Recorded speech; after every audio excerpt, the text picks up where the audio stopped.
Cambridge, Massachusetts, octubre de 2023.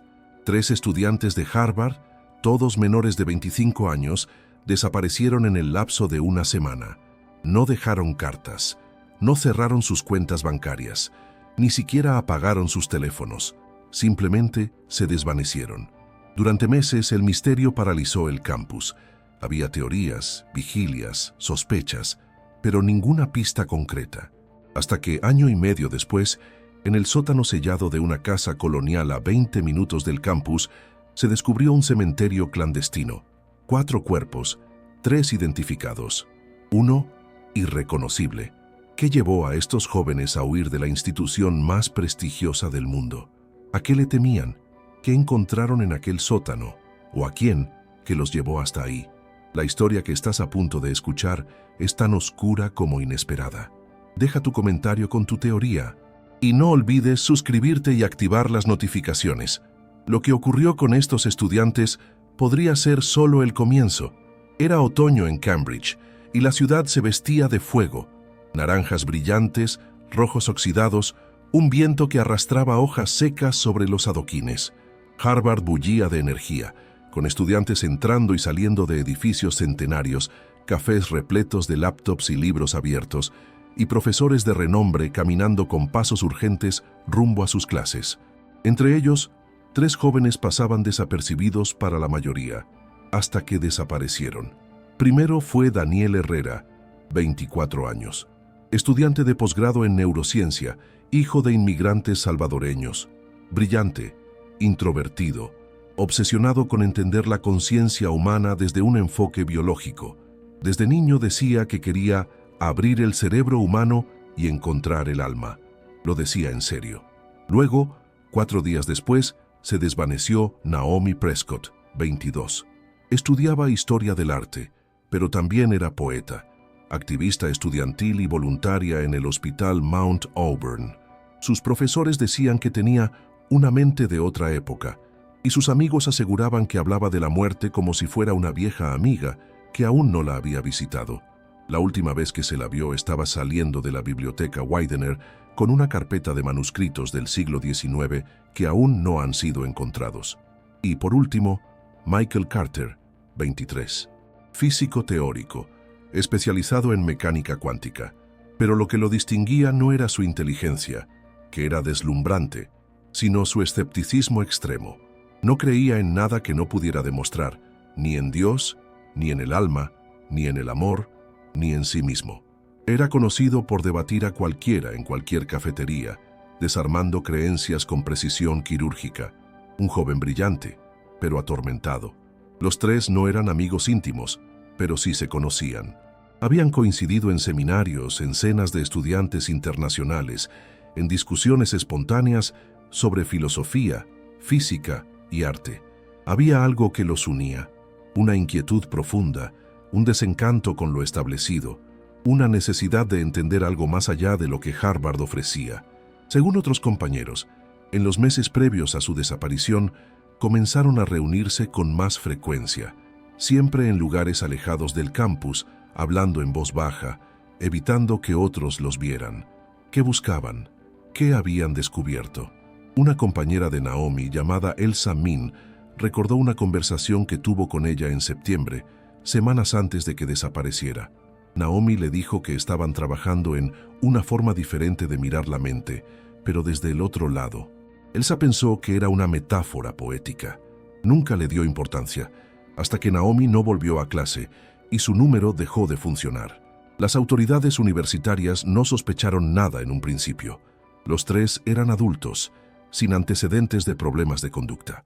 Se pensó que quizás habían abandonado temporalmente la universidad por estrés, una posibilidad común entre estudiantes de alto rendimiento.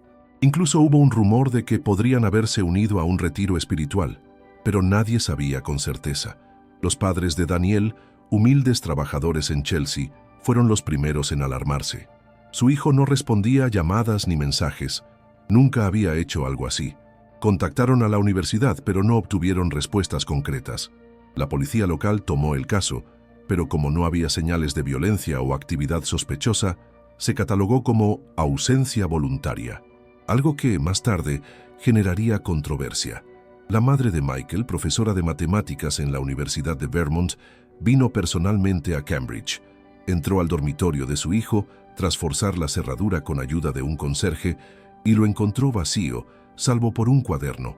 En él solo una frase escrita una y otra vez. La realidad no es lo que parece, pero tampoco lo que temes. Ese fue el primer indicio de que algo más profundo estaba en juego. Lo extraño es que ninguno de los tres dejó señales electrónicas. No hay registros de compras, llamadas, ubicaciones GPS. Es como si hubieran aprendido a desaparecer, como si lo hubieran planeado durante meses. Y sin embargo, sus redes sociales quedaron activas, congeladas en imágenes que ahora parecen pistas. Una foto de un espejo roto, una escultura antigua con los ojos arrancados, una cita de Kierkegaard que Naomi subió un día antes de irse. La puerta a la verdad se abre hacia adentro. Una profesora de neurociencia, la doctora Lena Dubois, declaró meses después que había tenido una conversación inquietante con Daniel a mediados de septiembre. Él le había dicho que creía haber identificado un punto ciego en la percepción humana, un límite neurológico que impedía al cerebro acceder a cierta frecuencia de la realidad. Ella pensó que hablaba en términos metafóricos o quizás que estaba lidiando con una crisis personal. Nunca imaginó que semanas después estaría desaparecido. Mientras tanto, los pasillos de Harvard comenzaron a llenarse de susurros. Algunos decían que los tres se habían unido a una secta filosófica, otros que estaban experimentando con sustancias psicodélicas en busca de expansión de la conciencia. Un rumor más oscuro hablaba de una vieja sociedad secreta dentro de Harvard, más antigua incluso que los famosos clubes de élite, y que solo aceptaba a quienes habían mirado al abismo sin parpadear. Pero todos esos rumores carecían de pruebas. Lo cierto es que la última vez que se los vio juntos fue en una cafetería llamada Tate, frente al Harvard Yard. Un camarero los recordó porque pidieron 3 cafés y pasaron más de 2 horas hablando en voz baja.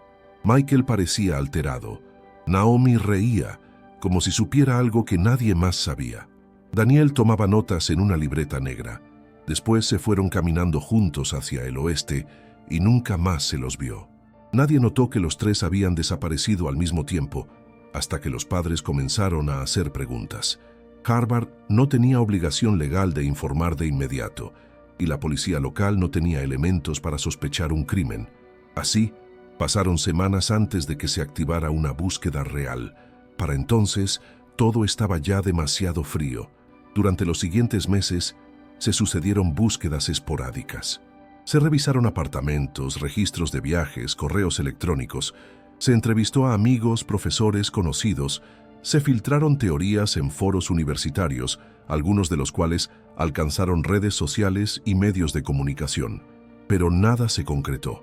En diciembre, una estudiante de literatura llamada Raquel vio a alguien muy parecido a Naomi en una estación del Metro Central Square. Dijo que vestía una túnica gris y tenía el cabello más largo. Pero cuando intentó acercarse, la mujer se giró y desapareció entre la multitud. La policía revisó las cámaras, pero no encontró evidencia clara. El video era demasiado borroso. Esa fue la última aparición relacionada con cualquiera de ellos. Lo que pocos sabían era que entre sus pertenencias, Naomi había dejado una caja metálica. La tenía una de sus compañeras de piso, que pensó que era parte de su colección vintage, pero dentro había recortes de periódicos antiguos. Todos hablaban de desapariciones ocurridas en Harvard en los años 1930, 1957, 1974. Cada 20 años aproximadamente, un grupo de estudiantes desaparecía sin explicación. Algunos regresaban meses después, sin memoria. Otros, jamás. Uno de esos recortes hablaba de un círculo de investigación experimental que operó en la universidad a principios del siglo XX y que fue clausurado tras la desaparición de un profesor de psicología. Según el artículo, se creía que el grupo experimentaba con hipnosis, aislamiento sensorial y privación del sueño para romper el velo entre realidades. ¿Podría Daniel haber conocido esta historia? ¿Estaban los tres repitiendo un patrón oculto? ¿O intentando continuar con una investigación olvidada a propósito? En enero, un estudiante anónimo subió a Reddit un archivo comprimido que contenía lo que decía ser el diario escaneado de Michael Carter. Decía haberlo encontrado en una papelera cerca del río Charles. La autenticidad del diario fue debatida ampliamente, pero en él Michael relataba una serie de experimentos perceptuales que realizaban los tres juntos en un sótano sin ventanas, lejos del campus. Buscaban, según él, acceder a una capa de la conciencia colectiva que normalmente es inaccesible. Hablaba de sonidos binaurales, ayuno prolongado y de algo que llamaban la segunda puerta. Esa expresión, la segunda puerta, comenzaría a repetirse en los foros semanas después, en hilos donde usuarios compartían experiencias similares, sueños extraños e incluso afirmaciones de haber visto a Naomi en estados de semiconsciencia. Pero como suele pasar con las historias que cruzan la línea entre la realidad y el mito, el caso se enfrió. Para la policía, los tres seguían siendo adultos desaparecidos sin indicios de delito. Para Harvard, eran estudiantes ausentes. Para el mundo, una historia más que pronto fue desplazada por nuevas noticias, hasta que, 18 meses después, un contratista que renovaba una antigua casa colonial en Somerville, a solo 20 minutos de Harvard, decidió abrir un sótano sellado desde hacía décadas. Lo que encontró ahí cambiaría por completo la historia. ¿Hasta qué punto llegaron en su búsqueda de la verdad? ¿Y qué encontraron exactamente en aquel sótano? Dinos tú qué piensas. ¿Crees que estos tres estudiantes descubrieron algo que nadie debía saber? ¿O simplemente cayeron en una espiral de obsesión que los llevó demasiado lejos? Déjanos tu comentario con tu teoría y no olvides dejar un like si este caso te ha intrigado tanto como a nosotros. Suscríbete y activa la campanita para no perderte la continuación de esta historia, porque apenas estamos empezando. Lo que ocurrió aquel día de octubre sigue envuelto en niebla. El 17 de octubre de 2023, alrededor de las 6:15 p.m., Michael, Naomi y Daniel abandonaron juntos la cafetería Tate. Según las cámaras de seguridad, caminaron hacia Brattle Street, una zona con casas antiguas y árboles frondosos, donde el asfalto parece suspenderse en el tiempo. Lo más desconcertante es que, a partir de ese momento, no se tiene registro alguno de ellos. Ninguna cámara los captó más allá de esa esquina.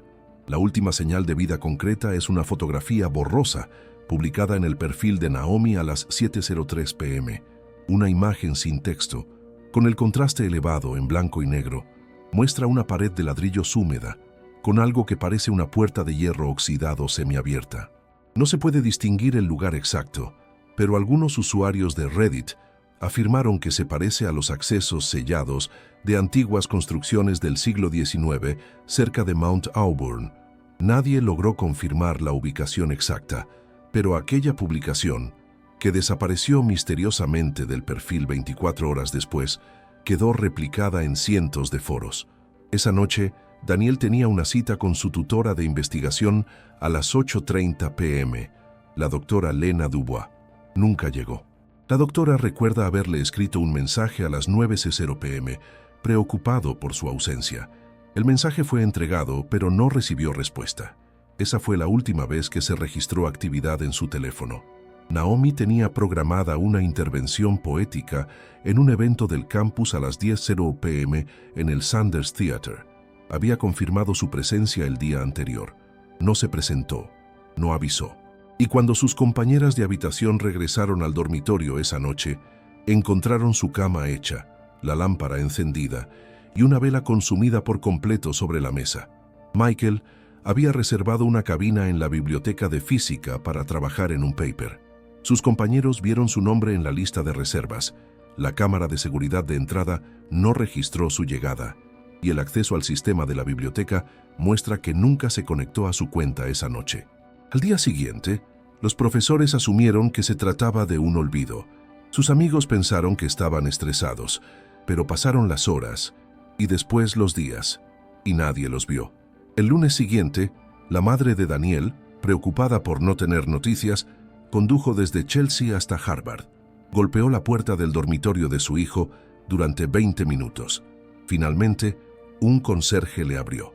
La habitación estaba ordenada, limpia, con el portátil cerrado y un cuaderno de anotaciones a medio llenar sobre el escritorio.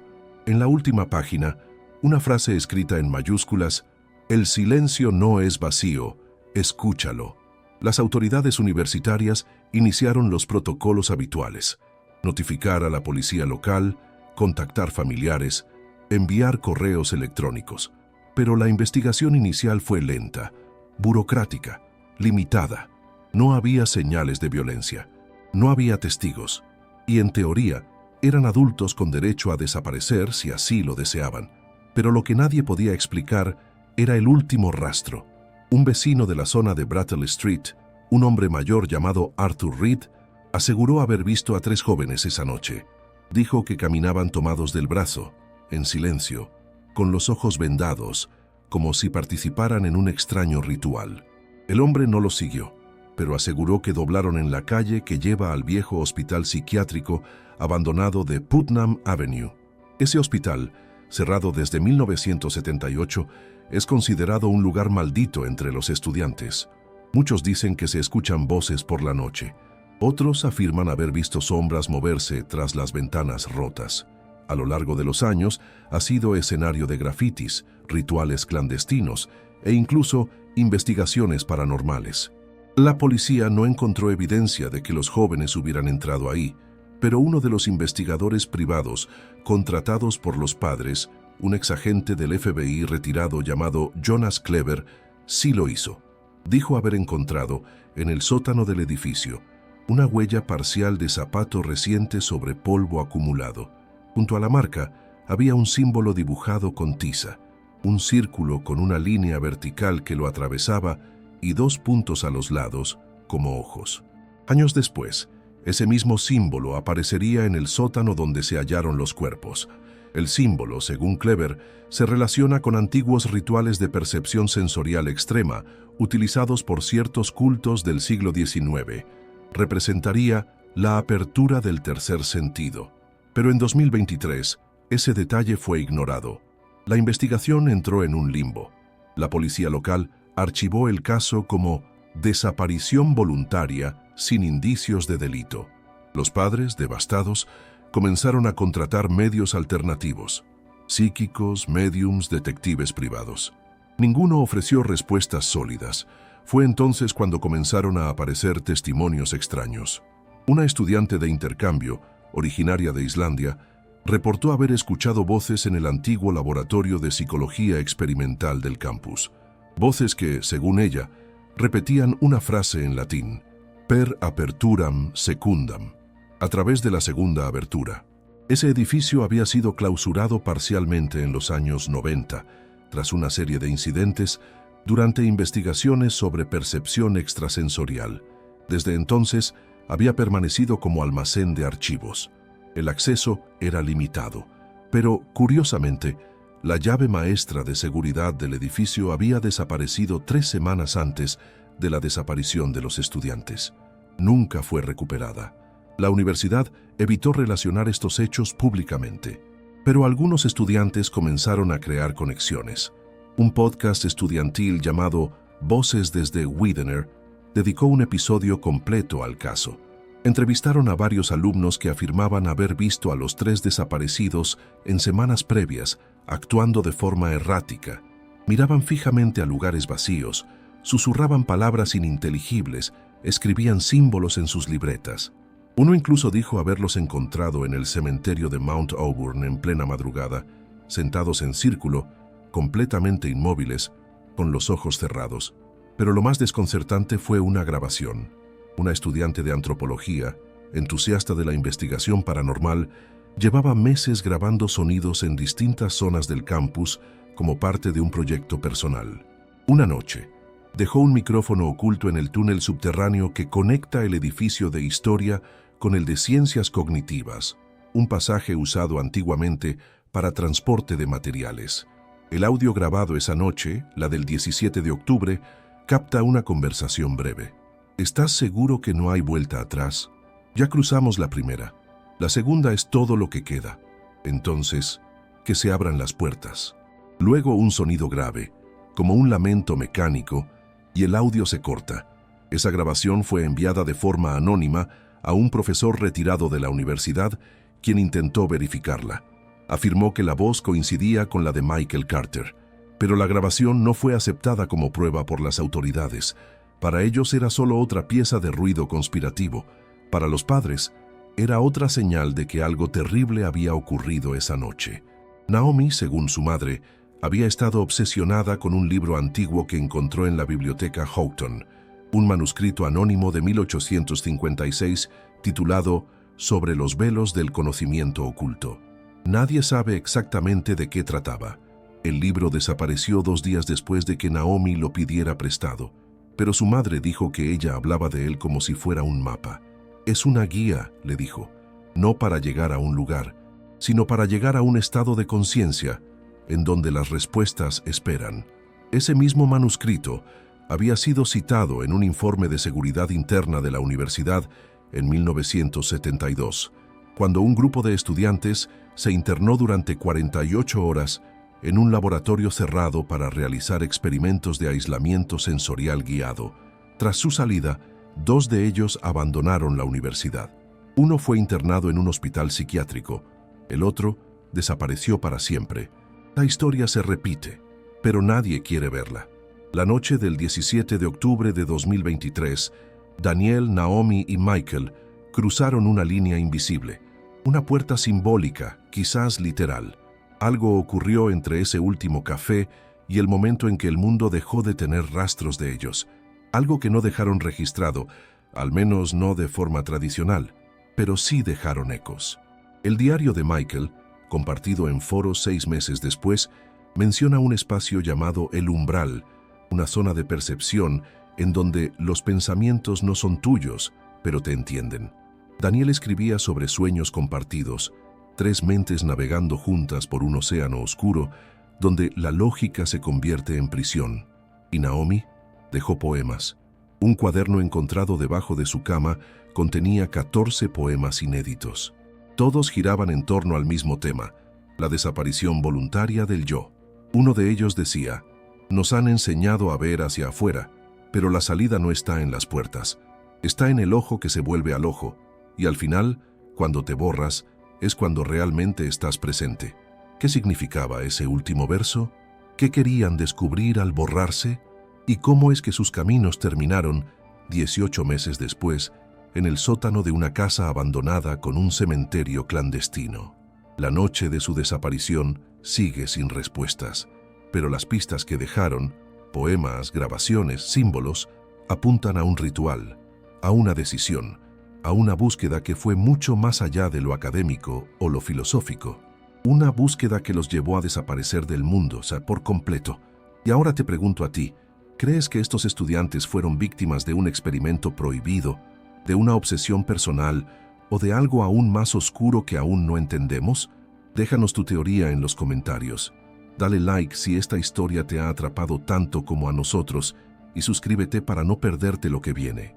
Porque lo que ocurrió después, cuando finalmente fueron encontrados, es todavía más perturbador. Durante los primeros 6 meses, la investigación oficial fue poco más que una serie de movimientos mecánicos, interrogatorios rutinarios, búsquedas superficiales, llamadas cruzadas. Los detectives de la policía de Cambridge nunca lograron articular una hipótesis concreta. Para ellos, los 3 estudiantes se habían marchado por voluntad propia, quizás en un intento de aislarse o realizar un viaje místico. Sin evidencia de crimen, no había nada que investigar. Pero los padres no se rindieron. El padre de Naomi, periodista de investigación en Baltimore, comenzó a escarbar en archivos universitarios que no estaban digitalizados. La madre de Daniel, que apenas hablaba inglés, se dedicó a visitar cada rincón de Cambridge, preguntando a vecinos, revisando cámaras de tiendas, pidiendo ayuda con una fotografía impresa de su hijo. La madre de Michael gastó casi todos sus ahorros contratando a Jonas Clever, el exagente del FBI, quien se convirtió en el investigador privado más comprometido con el caso. Clever reconstruyó cronologías, releyó diarios, mapas, notas marginales. Descubrió, por ejemplo, que los 3 estudiantes habían solicitado, meses antes de desaparecer, permisos especiales para acceder a archivos clasificados de la biblioteca Widener y la Houghton. También identificó una serie de correos intercambiados entre ellos desde cuentas cifradas utilizando seudónimos sacados de textos alquímicos del siglo XVII. El patrón se volvía claro.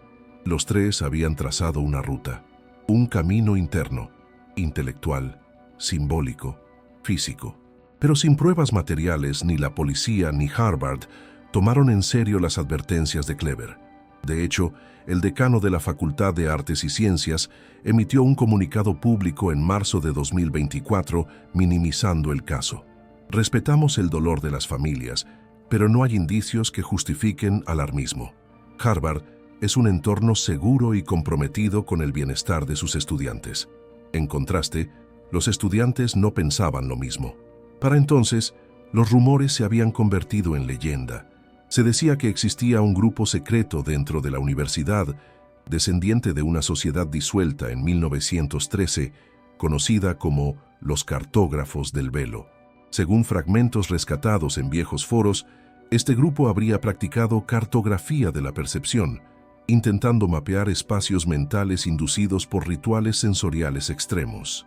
Sus miembros hablaban de zonas de cruce, puentes de lo real, y un concepto repetido muchas veces, la segunda puerta.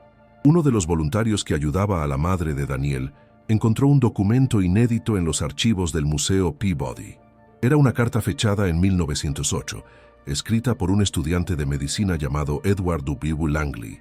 En ella, Langley hablaba de estancias mentales más allá del raciocinio, inducidas por un proceso de inmersión en oscuridad total, privación auditiva y una música compuesta de frecuencias inaudibles. Según la carta, uno de los efectos más comunes era la sensación de desdoblamiento del yo, seguido por la pérdida del sentido del tiempo. Langley desapareció 3 semanas después de escribir esa carta. Su cuerpo jamás fue hallado.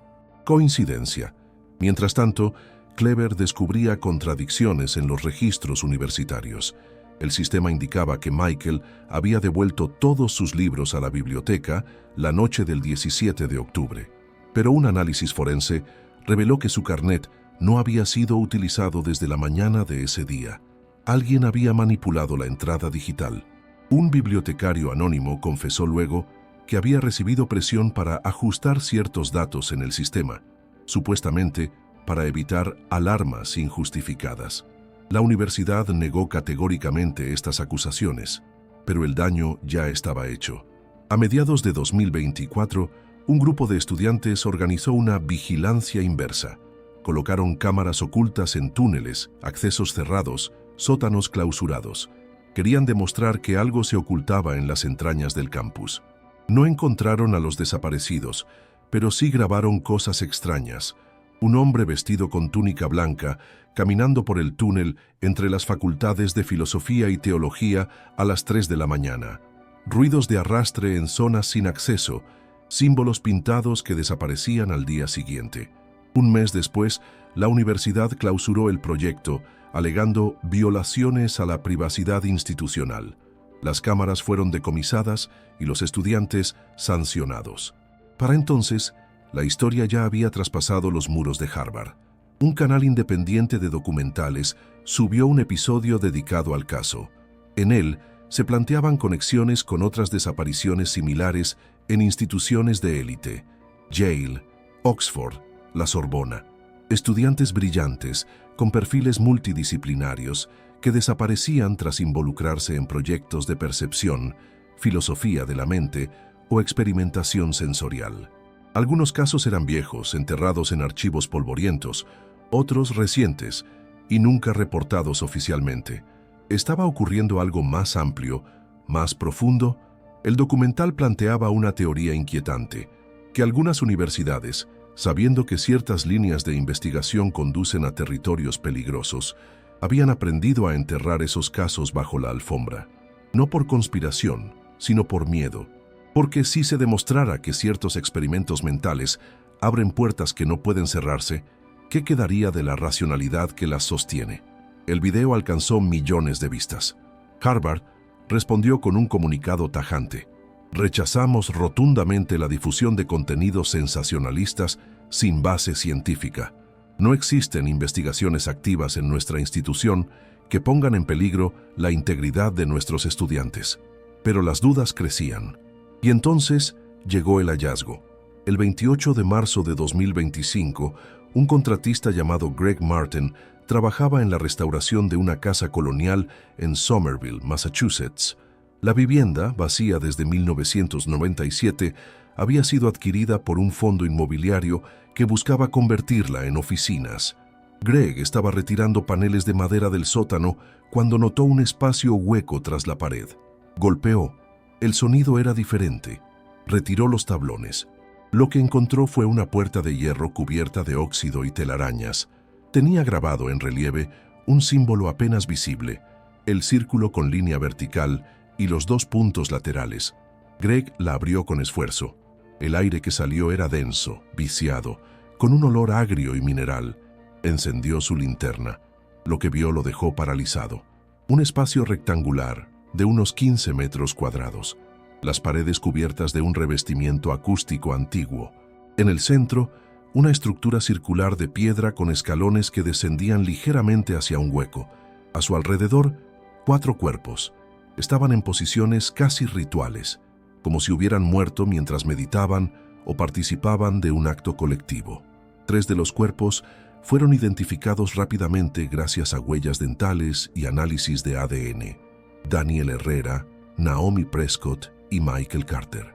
El cuarto cuerpo estaba incompleto, sin rostro reconocible, sin registros coincidentes, y tenía en su pecho un símbolo tallado con precisión. La noticia sacudió los medios. Harvard se mantuvo en silencio durante los primeros días. Luego, emitió una declaración breve.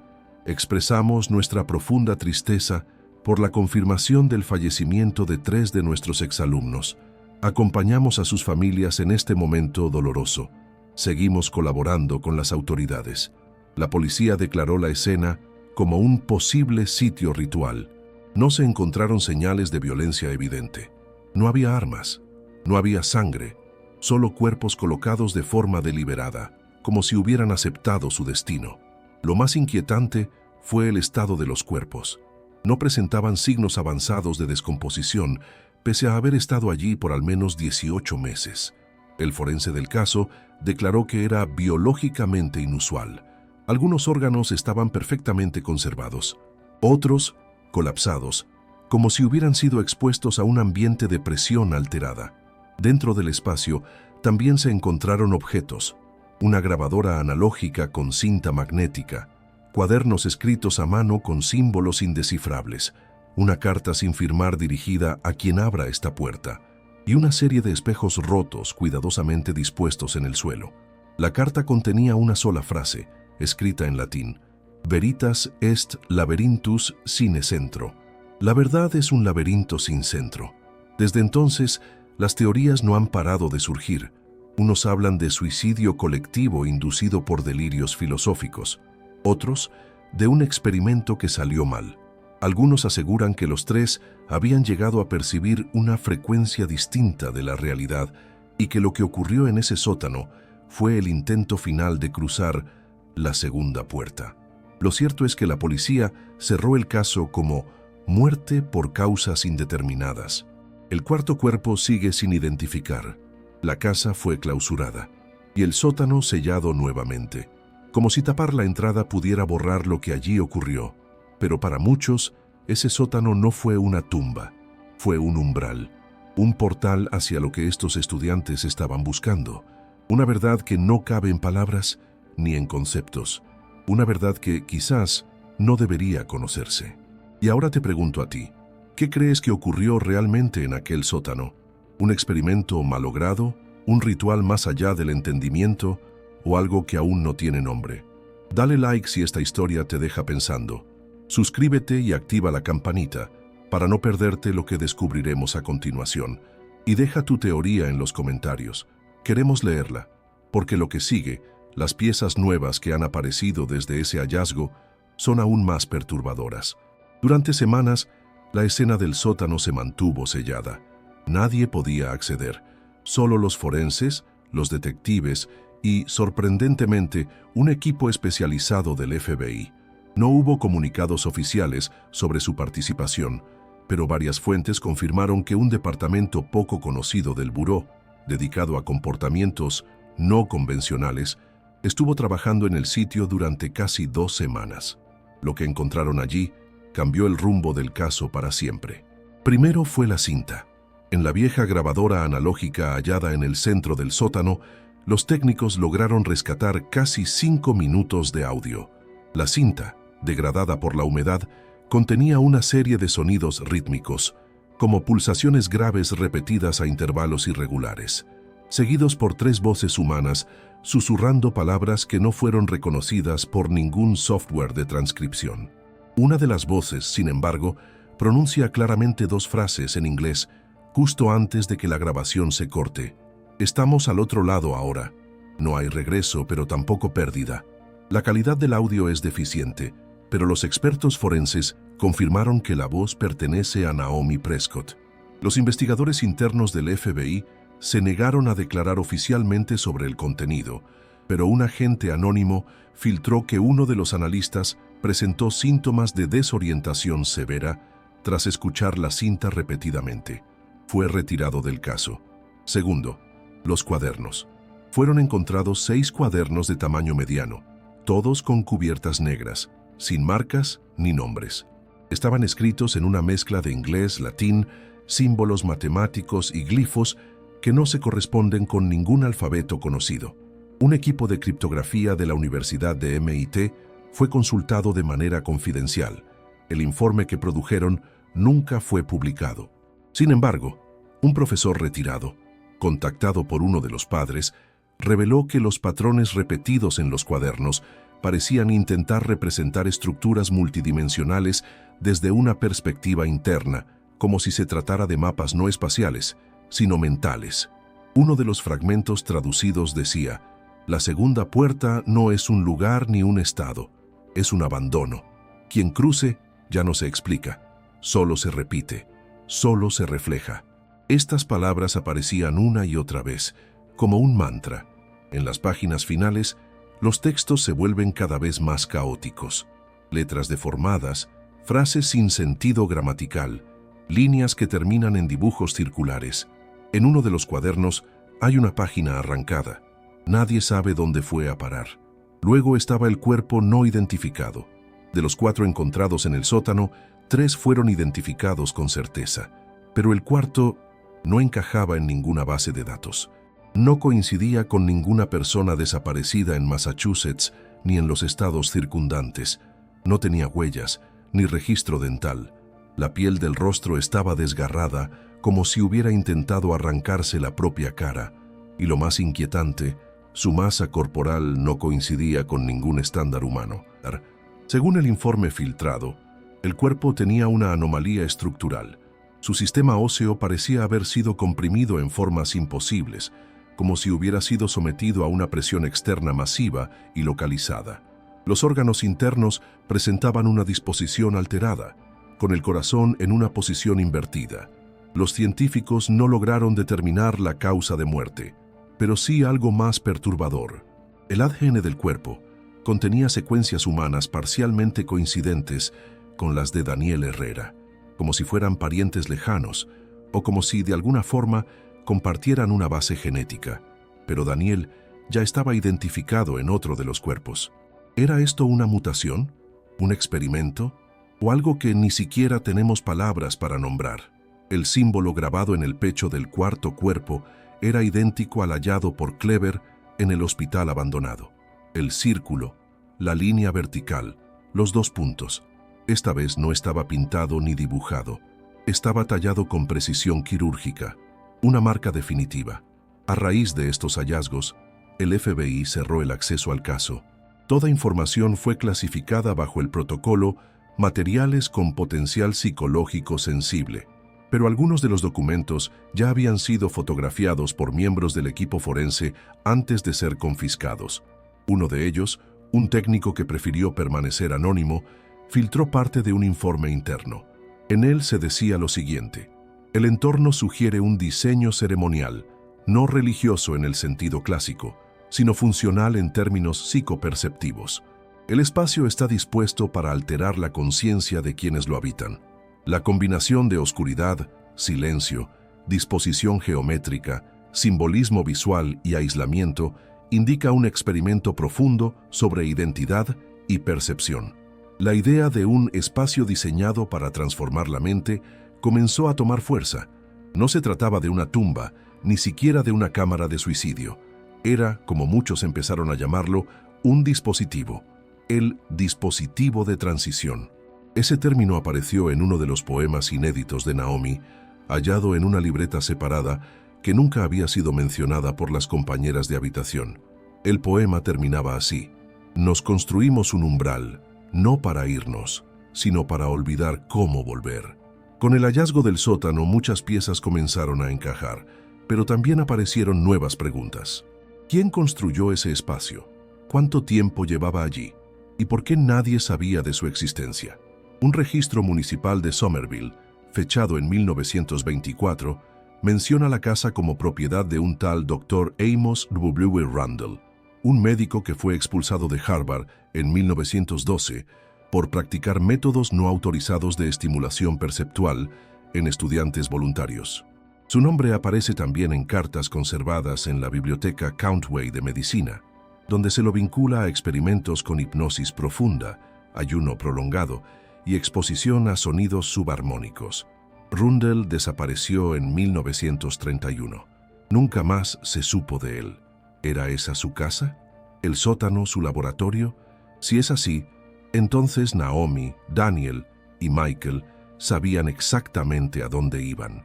La imagen de la puerta oxidada que Naomi publicó antes de desaparecer podría haber sido tomada allí, cuando ya se encontraban dentro.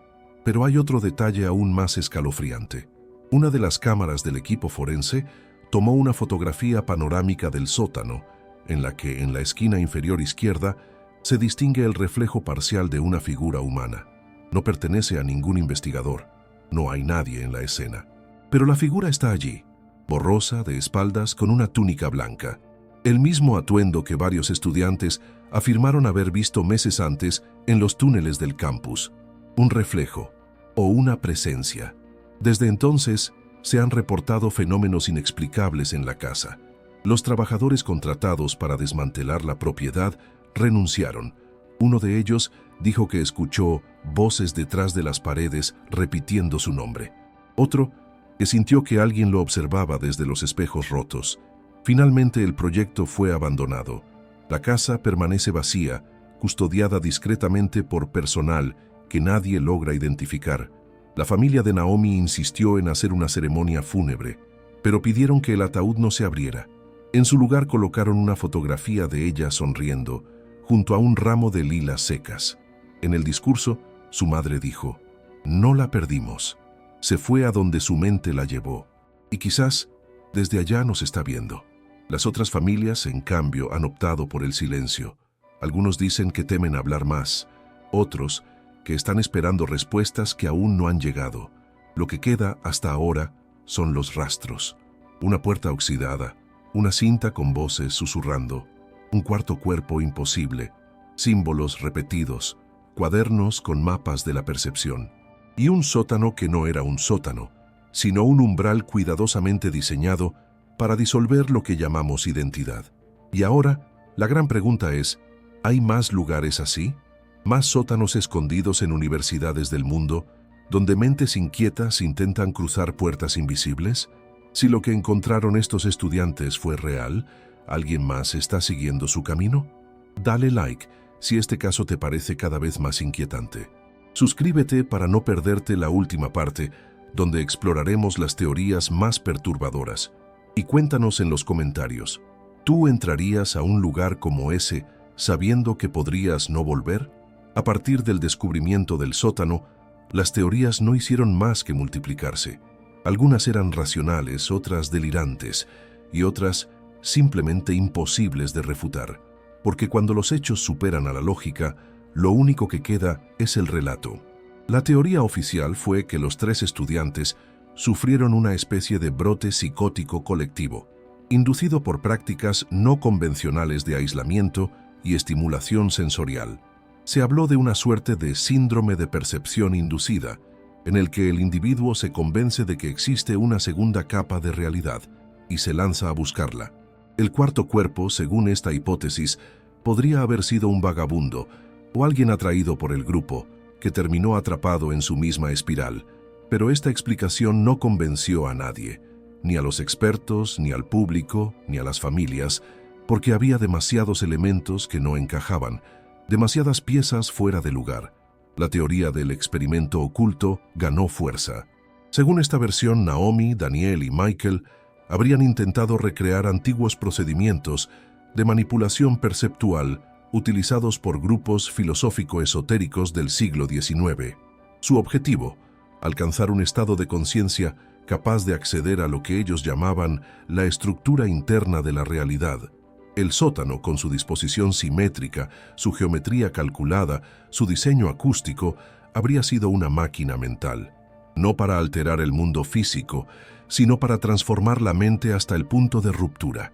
Algunos foros especializados hablaron de implosión del yo, otros de desconfiguración estructural de la identidad. En términos simples, perder la forma que nos da sentido como individuos, convertirse en otra cosa. Y es aquí donde surge la teoría más extrema, la teoría del reflejo invertido. Según documentos antiguos rescatados de la Biblioteca de Teología, algunos grupos de investigación espiritual creían que, más allá de los límites de la percepción, existía una copia invertida de la realidad. No un mundo paralelo, sino un espacio sin forma que imitaba lo conocido como un eco distorsionado. Allí, todo lo que alguna vez pensamos, soñamos o temimos existía de manera amorfa. Acceder a ese plano requería no solo alterar la mente, sino también sacrificar el anclaje al propio cuerpo. Un manuscrito de 1898 lo explicaba así: quien atraviesa la segunda puerta no encuentra la verdad, encuentra su reflejo sin rostro, y si lo reconoce, ya no puede volver. En este marco, el cuarto cuerpo sería precisamente eso, el reflejo sin rostro, el residuo físico de una mente que cruzó demasiado lejos y no logró regresar con su forma original.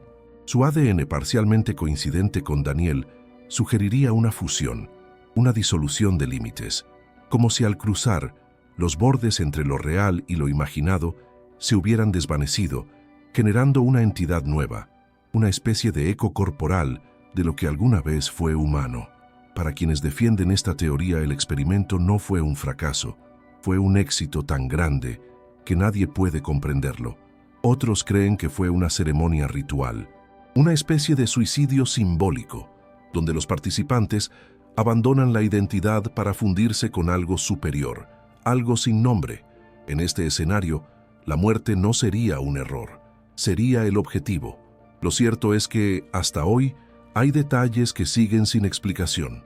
El símbolo que apareció en el pecho del cuarto cuerpo fue reportado días después en una universidad de California. Estudiantes del campus de Berkeley encontraron un grafiti idéntico, pintado en una pared de los antiguos túneles de mantenimiento.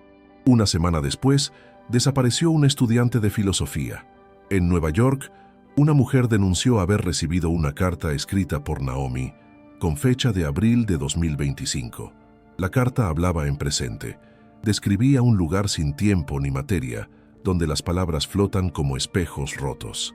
Las autoridades descartaron la denuncia como un engaño, pero la caligrafía coincidía. La tinta, según análisis privados, era reciente.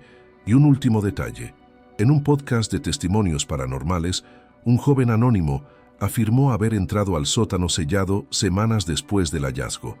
Dijo haber accedido con ayuda de un contacto dentro del FBI. Asegura que lo que vio no puede explicarse. Habló de un espacio vivo, donde el eco de las voces parecía susurrar desde adentro de su mente, no de las paredes. Afirmó haber visto un espejo, y que en su reflejo él no tenía rostro. ¿Mentira? ¿Efecto psicológico? ¿Una verdad que nadie puede soportar? Tal vez nunca lo sabremos. La historia de Naomi, Daniel y Michael no tiene un final claro. No hay culpables, no hay resolución, solo restos, palabras rotas, ecos de una búsqueda que quizás no era para ellos, o quizás sí, pero que exigía un precio que ninguno de nosotros estaría dispuesto a pagar. Y mientras más se profundiza en el caso, más preguntas aparecen. ¿Quién fue realmente el doctor Rundle? ¿Y qué creó en ese sótano? ¿Fue todo una coincidencia o un patrón oculto que se repite a lo largo del tiempo? ¿Están otras mentes inquietas en este momento intentando cruzar esa segunda puerta? Lo único que sabemos es esto. 3 estudiantes de una de las universidades más prestigiosas del mundo desaparecieron sin dejar rastro y fueron encontrados en un lugar que parecía construido para borrar la identidad. Un cuarto cuerpo sin rostro y sin historia acompañaba su silencio, y nadie, ni la policía, ni los expertos, ni la ciencia, ha podido explicar qué ocurrió. Quizás no haya explicación, quizás algunos misterios existen no para ser resueltos, sino para recordarnos lo frágil que es nuestra realidad, lo fino que es el velo entre lo que somos y lo que podríamos dejar de ser. Y ahora, la pregunta te la hacemos a ti. Si supieras que existe una puerta capaz de mostrarte lo que hay más allá de la realidad, pero a cambio debes renunciar a tu rostro, a tu nombre, a todo lo que te define, ¿la cruzarías? Déjanos tu respuesta en los comentarios. ¿Tú qué crees que ocurrió realmente? ¿Fue un experimento prohibido? ¿Un contacto con otra dimensión? ¿O simplemente la locura de 3 mentes demasiado brillantes? Dale like si esta historia te ha dejado con más preguntas que respuestas. Suscríbete y activa las notificaciones para no perderte los próximos relatos. Aquí cada historia es real, o al menos tan real como lo permite el misterio. Hasta la próxima, y no olvides cerrar bien tus puertas esta noche, especialmente la segunda.